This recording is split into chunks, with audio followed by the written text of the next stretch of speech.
कानून व्यवस्था के रूप में भेदभाव नहीं होना चाहिए। लेकिन मैं जहां भी देख रहा हूं घटना हो रही है, जोगी खुद जो है कि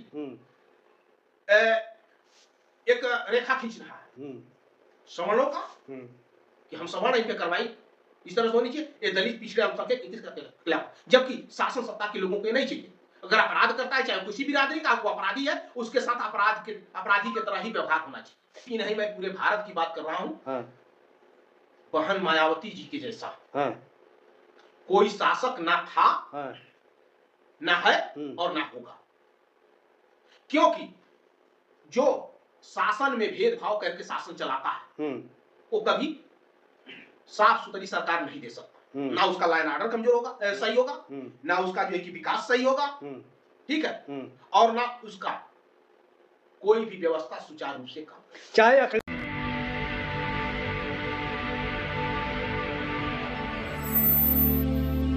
आप ये बताएं कि जो उत्तर प्रदेश में अभी कल की घटना है, वहां पर किसी भी नेता को वहां जाने नहीं दिया जाए, क्या कहेंगे उस पर? मेरठ में देखिए, घटना मेरठ की हो, घटना हाथरस की हो, घटना उत्तराखंड की हो या घटना बिहार, सबसे पहली बात हमें ये सोचना चाहिए। हमारे माननीय साहब एक बात कहा करते हैं, क्योंकि हम लोग कांसीराम साहब से जुड़े रहे हैं और हम लोग बहुजन समाज के मानने वाले हैं, संविधान में विश्वास करते हैं और बाबा साहब के अनुयायी हैं। और हम लोगों की दृष्टि जो उन लोगों के द्वारा हम लोग को बताई गई कि अपराधियों की कोई जाति नहीं, ठीक है, चाहे वो दलित समाज से हो या पिछड़ा समाज से हो या श्रमण समाज से हो या मुस्लिम समाज से, अपराधी अपराधी होता है, उसकी एक ही जात होती है और उसका ठिकाना होता है जेल। और उसके प्रति कोई भी जितने भी संविधान की व्यवस्थाएं हैं, कानूनी व्यवस्थाएं हैं, उसके तहत उस पर कार्रवाई होनी चाहिए। लेकिन जो हालात हाथरस में देखने को मिला, जो हालात बिहार में देखने को मिला, जो हालात उन्नाव की घटना को लेकर हो रही है, या वे मेरठ, हम यही चीज महसूस कर रहे हैं कि कानून और व्यवस्था से लोगों का विश्वास उठता जा रहा है और इसकी सीधी सीधी जिम्मेदार वर्तमान सरकार और प्रशासन में बैठे उच्च अधिकारियों की वजह से, इन लोगों के साथ गांठ से इस तरह की घटना हो रही। आप कैसे कह सकते हैं? योगी जी कह रहे हैं कि अब यहाँ यमराज हर चौराहे पे मिलेगा आपको, वहां पर गुंडे बदमाश है तो जेल में है तो यूपी छोड़ के बाहर चले गए हैं। हम योगी जी से कई सवाल करना चाहेंगे कि आपका यमराज बेटी बहनों की सुरक्षा के लिए आता है कि बेटी बहनों की को निगलने के लिए आता है? उन्नाव कुलदीप सेंगर, उस बेटी को तो आपका यमराज आके बचा नहीं सके, लेकिन आपने यमराज बनके उस कुलदीप सेंगर की सुरक्षा में लगे हुए।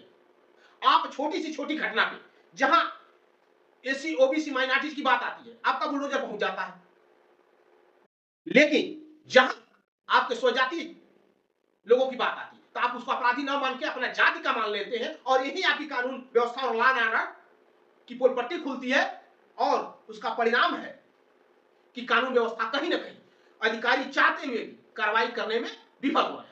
इसलिए किसमें कहीं ना कहीं या तो आपका या आपके व्यवस्थाओं का हस्तक्षेप हो रहा है।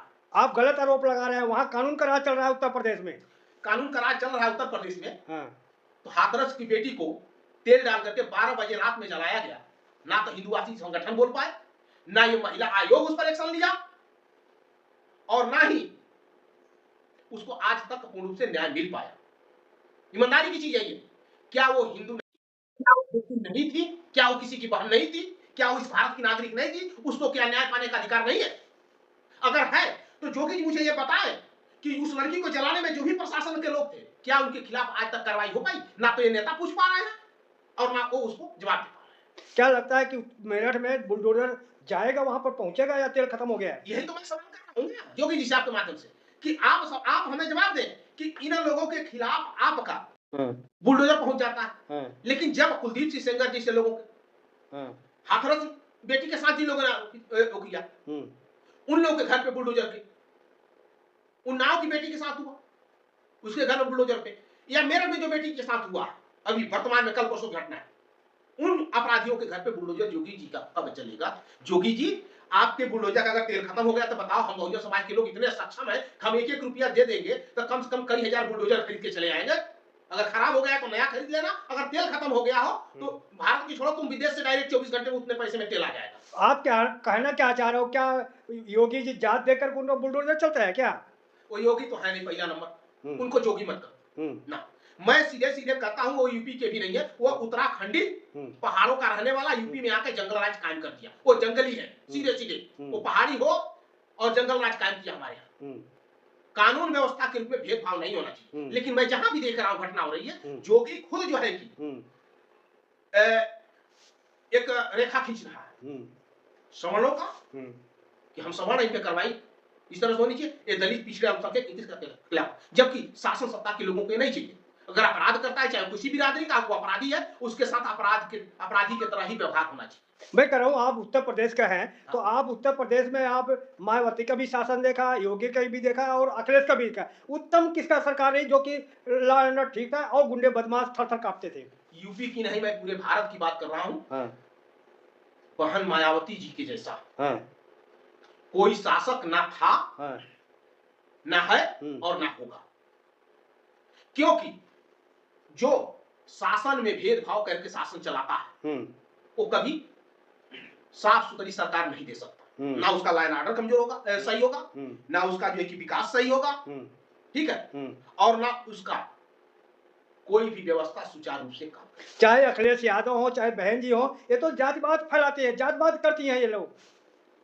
ठीक है, मैं मान रहा हूं कि अखिलेश या बहन जी आज 10-15-20 साल से आए हैं तो ये जातिवाद फैला रहे हैं। तो ये बहुत, अगर जातिवाद नहीं फैला रहे हैं और ये बहुत साफ सुथरे हैं, तो यादव कथावाचक के साथ क्या हुआ, इसका जवाब देंगे क्या योगी जी? क्या वो हिंदू नहीं था? कुर्मी बिरादरी की बहन जो कथावाचक थी, उसके साथ क्या हुआ, उसका जवाब क्या देंगे? दूसरी बात कि क्या सिर्फ ब्राह्मण और ठाकुर ही हिंदू है? क्या अन्य हिंदू नहीं? अगर है तो इन सारे मंदिरों में सिर्फ एक जाति, एक विशेष के लोग, एक जाति विशेष के लोग ही क्यों उस मंदिर में बैठे हुए हैं? अरे क्या तो मंदिरों के एक मिनट, क्या भगवान ने, जिस भगवान को मानते हैं, क्या भगवान ने एक ही पैदा किया क्या? तो इसका मतलब वो भगवान जातिवादी था? वो भगवान जातिवादी था तो सिर्फ इन लोगों को पैदा किया। अगर उसने सबको पैदा किया तो वो जातिवादी नहीं था, आप जातिवादी थे। आप अपने बुद्धि और विवेक का इस्तेमाल करके हमको उन व्यवस्थाओं से दूर रख करके और हमसे मंदिरों में दान पेटी में अपनी व्यवस्था जमा करके आप अपने बच्चों को विदेश भेजते हैं, अच्छे उद्योग लगवाते हैं उन पैसों से, और हम दलित पिछड़ों को गुलाम बनाने की व्यवस्था के साथ मनुस्मृति आप अपनी लागू करना चाह रहे हैं। तो ये चीजें भूल जाए योगी जी और मोदी जी और मोहन भागवत। ये बाबा साहब के संविधान से देश चलता है, उनके मनुस्मृति से नहीं चलता है। और आए दिन यहाँ मनुस्मृति जलाई जाएगी, ये नोट कर लें योगी जी। और आप जिस दिन ये बहुजन समाज पूर्ण रूप से इस चीजों को समझ गया ना, तो मैं आपके माध्यम से बता दूं ना, इनकी मनुस्मृति की तो बात छोड़ दीजिए, कहीं इन लोगों का नाम लेने तक का वाला भी नहीं बचे। सर आप बाबा साहब का नाम ले रहे हो कि बाबा साहब के संविधान से चलेगा। अब तो बाबा साहब का संविधान ही जातिवाद पैदा किया है, जो आरक्षण देकर के जातिवाद पैदा किया है। उनके मंदिर का निर्माण किसके वजह से हुआ? वो तो कोर्ट के आदेश से हुआ। कोर्ट किस पे चलता है? संविधान पे। काहे ने योगी जी का मनुस्मृति आदेश कर दिया? मोहन भागवत की मनुस्मृति क्यों नहीं आदेश कर दी? हिम्मत है तो छेड़ के देख ले संविधान को। अरे अब तो एडवोकेट हम उस जाति से आते हैं जो चमड़ा छीलना भी जानता है, चमड़े का जूता बनाना भी जानता है और उसकी सिलाई भी करना जानता है और जूता गिराना भी जानता है। मैं उस जाति से हूँ, सीधे सीधे मैं ऐसे बोलता हूँ। नहीं पता मुझे, मरना तो है तो से हम मरना है ना, तो हम दब के नहीं मरे। बाबा साहब तो सारे बाबा साहब तो महिलाओं को, गरीब को, अमीर को, सबको अधिकार दिया ना। लेकिन अब एडवोकेट महिला होकर कह रहे हैं बाबा साहब को नहीं मानती। मैं उस पर बहुत टिप्पणी नहीं करना चाहता, लेकिन उस जो एडवोकेट महिला है उनसे आपके माध्यम से एक बात कहूंगा कि बहन जी एक बार मनुस्मृति को उठा करके आप अच्छे से पढ़ लीजिएगा, चाहे वो सवर्ण बिरादरी से हो, चाहे हमारे शूद्र बिरादरी से, चाहे अल्पसंख्यक से हो या पिछड़े से, ठीक है। मनुस्मृति के हिसाब से महिलाओं को दासी बना के रखा जाता था। शिक्षा की बात तो बहुत दूर है, चाहे वो किसी बिरादरी की महिला हो, ये मैं नहीं कह रहा, क्योंकि मनुस्मृति का इनकी व्यवस्था करिए जो हमने पढ़ा। लेकिन ये ज्योतिबा फुले, माता सावित्री बाई के संघर्ष का परिणाम शिक्षा की तरफ महिलाओं का कुछ रुझान हुआ और बाबा साहब ने संविधान के तहत उसको एक व्यवस्था दे दी। जो आप एडवोकेट बन रही है, हम्म। भारत के सबसे बड़े जो कि पंचायत की मेंबर बन रही है, पार्लियामेंट की या असेंबली की, या गांव की प्रधान तक अगर आप बन पा रही हैं, या टीचर या एडवोकेट बन रही है, या आईएएस या पीसीएस बन, ये बाबा साहब के संविधान, ज्योतिबा फुले और माता सावित्रीबाई फुले की त्याग की परिभाषा। जब आप लोग मनुस्मृति को जलाएंगे तो बाबा साहब का पुतला भी जलाया जाएगा। आप अनिल मिश्रा को देख रहे हो ना, वो कागज बाबा साहब का पुतला जला रहे हैं, करें कि जब प्रतिक्रिया में प्रतिक्रिया होगा। बहुत अच्छा सवाल आपने कर दिया। हाँ। ये बताइए, लोग जलते किससे हैं? उसी से जलते हैं ना जिनका नाम होता है, जिसका सम्मान होता है। इनके बाबा साहब के पुतले जलाने से क्या हो जाएगा? पुतले जलाने से कोई फर्क नहीं पड़ता। हाँ। बाबा साहब का संविधान चिल्ला रहा है। तो मनुस्मृति क्यों जलाते हो? एक सेकंड, पहले बात तो पूरी हो जाने दीजिए। हाँ। आपने सवाल किया था उसको। 139 देशों में बाबा पूजनीय है, भारत की छोड़ दीजिए। हाँ। और पुतले तोड़ने से हम दलित अल्पसंख्यक पिछड़ों का हौसला नहीं तोड़ देंगे। आप एक तोड़ेंगे, 100 बाबा साहब तैयार होंगे। 100 बाबा साहब की प्रतिमा तैयार होगी। इतना तो आप समझ लीजिए। आपके तोड़ने से बाबा साहब नहीं मिटने वाले हैं। और आप भारत रत्न कब बाबा साहब को मिला है? भारत रत्न कब मिला है? मानवर कांसीराम साहब के आने के बाद मिला है। जबकि बाबा साहब को भारत रत्न बहुत पहले मिल जाना चाहिए। लेकिन इस तरह से जातिवादी व्यवस्था के तहत उनको भारत रत्न नहीं दे रहे थे कि अम्बेडकर साहब विश्व विख्यात है। अरे आप क्या भारत रत्न दोगे? बाबा साहब हमारे विश्व रत्न है, विश्व के पूजनीय है। तुम्हारे भारत रत्न से हमारे बाबा साहब बहुत फर्क नहीं पड़ता। तो क्या आप मानते हैं बाबा साहब का संविधान बाबा साहब ने लिखा कि बी.एन. राव ने लिखा है? बी.एन. राव चपरासी था बाबा साहब। तो क्यों बाबा साहब का नाम छोटा किया जा रहा है? ऐसा है ना कि हमारे गांव में एक कहावत कही जाती है ना, कि जब झगड़ा होता है, ना आटब तो दांते काटब। समझ रहे हैं ना? तो ये दांत काटने वाली कहावत है कि कुछ नहीं कर पाएंगे तो लोगों को इधर बरगलाओ, इधर को उधर बरगलाओ। अरे तुम्हारे बरगलाने से क्या होगा? जब समय था कि हम कुछ समझ नहीं पा रहे थे, आज तो इतनी समझ हो गई है कि थोड़ी सी समझ और आ जाए तो आप तो मनुस्मृति क्यों जलाते हो? मनुस्मृति जलाने से क्या हो जाएगा? आप उसको पढ़ो। मनुस्मृति, हाँ। मनुस्मृति जानती है किनको पढ़ने की जरूरत है? हमें नहीं पढ़ने की जरूरत है। अभी आपने जो महिला एडवोकेट कहा है ना, वैसे है ना, वैसे धारणा रख के जो ये कह रही है, उनको पढ़ाने की जरूरत है कि ये देख लो तुम्हारी हैसियत क्या थी। उनको उसको पढ़ा के उनकी हैसियत बताने की जरूरत है, हमें नहीं। तो सर एक लास्ट सवाल सर, क्या हाथरस की बेटी को 6 साल हो गया सर, अभी जो कोर्ट ने ऑर्डर दिया था सरकार उसको अमल नहीं कर रही है, क्या लगता है न्याय मिलेगा? अब हम बता रहे हैं, इस पर अगर हम सवाल करते हैं कुछ हमारे समाज के लोगों को भी बुरा लग सकता है, कुछ नेताओं को भी बुरा लग सकता है। आप लड़ाई लड़े, ठीक है, मुकदमा दर्ज हुए, अपराधी जेल गए, जो भी हुए।